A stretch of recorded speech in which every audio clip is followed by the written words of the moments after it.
Hi guys, it's Wendy. I'm going to be doing some video lessons so that once Alex leaves, you are able to still get the notes. And if you're unable to come to school right now for various reasons, you're still able to access the lessons. So we're going to start today with the video notes. And on the calendar, in addition to these notes, I've also attached blank copies of the note catcher and work time so that you can print them out and fill them in, or you can write this on a copy of your own paper. If you're in class, of course, you will receive the notes, the blank copy of the notes. So today we're still we're on our very last lesson about the trigonometric functions. After today, we're going to do a 3-day project where you're going to do various modeling or word problems where you're going to solve them together with your groups in class. But today specifically, we're going to understand and calculate the period and frequency of a sinusoidal function. So what does that mean? That means that we are going to see how period and frequency are related in the sine graph, and how if you know one, it is very easy to find the other. So far, you guys know that we have stretched graphs vertically by multiplying a number at the front of the equation. And also, if that number is negative, it reflects the graph down, just like all other transformations we've done. In addition, we've also shifted the graph up or down by adding or subtracting from that equation. The last transformation we're going to talk about today is a horizontal stretch or compression on the sine graph. So it's important that we can do this because in the real world, most of our periodic functions are not 2 pi as their period. So while that works beautifully for our sine and cosine, when we model real world, and remember, we talked about a Ferris wheel, we talked about the sound wave, we talked about the tidal waves, the tides coming in and out, high tide, low tide. Those are all real world phenomena that models the sine function, but they don't go in a period of 2 pi, clearly. So for model example 1, I've already drawn this in, so I'm going to raise this a little bit so you can see model example 1. So what we're looking at here is we have the function 3 cosine x. Now, what I did ahead of time was I marked it and I highlighted in orange so that you could see it. On your graph, it's not highlighted, but I did go ahead and print this in case you don't have a graphing calculator at your disposal today. So this is 3 cosine x, and you can see that it repeats its period every 2 pi, just like the ones that we've been working with. So that's there.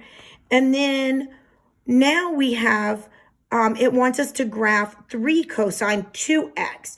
So if you put that into a graphing calculator, you'll get this function, which is in green.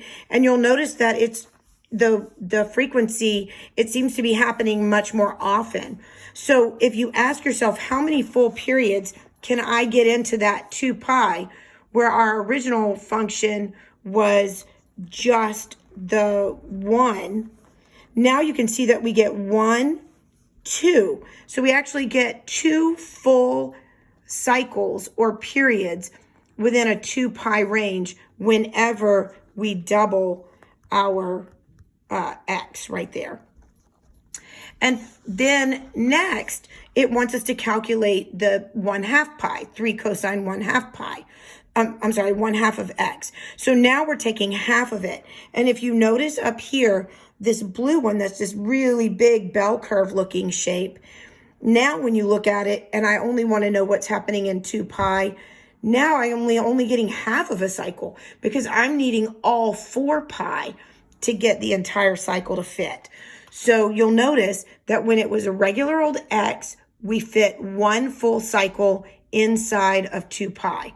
But when it was doubled and we had 2x, we could fit 2 full cycles. And then when we halved our x, we could only fit a half of a cycle. So you're probably looking at a pattern or noticing a pattern.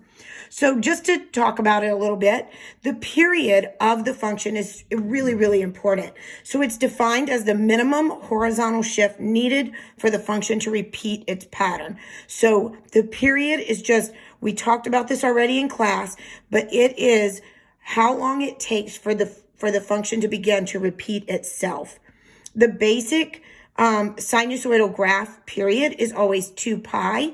Again, we've discussed that in class already.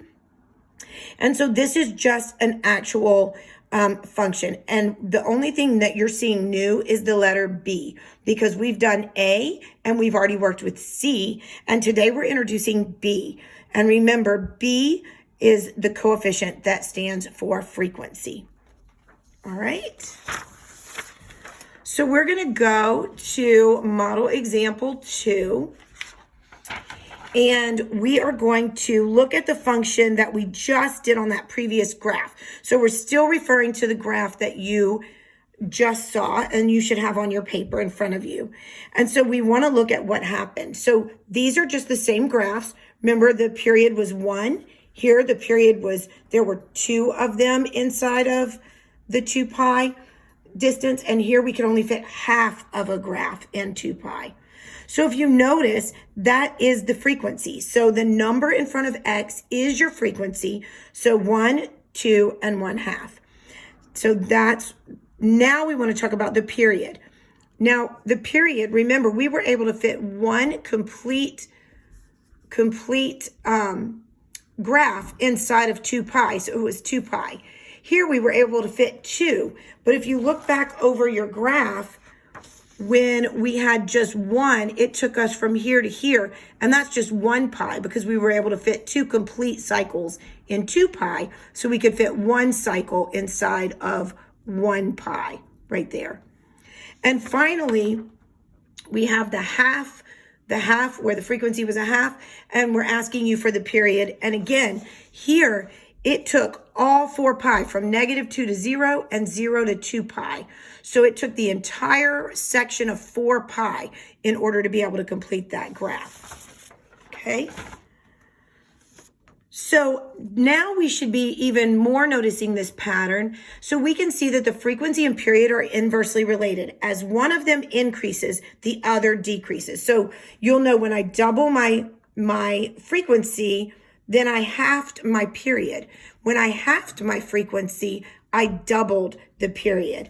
And so because of that, this is the equation that we use. This is a really important equation, and it is all over the regions. And I know I keep saying that a lot, but this is a large part of the regions. And you have to be able to know from the equation, you're able to find your frequency. And so a lot of times they'll ask you for your period. So you have to know how to find your frequency from the equation, and then you have to know this equation in order to find the period. Okay, so that's a very, very important equation. What I've done here is I've just given you more examples so that you can see some more examples to help guide you through your work time. But you'll notice here, again, our frequency is B, so it's 4. So we're going to use this equation, 4 times P equal 2 pi. And then we're just going to divide both sides by 4 and then reduce that fraction to get pi over 2. Again, here you're doing the same thing. Our frequency is pi over 3. So you put pi over 3 times P, which is the period, equals 2 pi. And then when you multiply by a fraction, please remember, and I've put this on the work time answer key, that you flip and multiply. So we're going to multiply by the reciprocal, which is why you see them multiplying by 3 over pi. So you multiply both sides by 3 over pi, the pi's cancel, and 2 times 3 is 6. So these are just some more examples that I have for you. And again, this is attached for you. And then now I'm going to have you stop the video, and you're going to go to the work time and begin to work your work time problems. So use these examples, use what I've told you, and then please make sure you're checking your answers. And if you have any questions, you know that you can ask me in class or email me, and hopefully you find this pretty straightforward. See you again soon.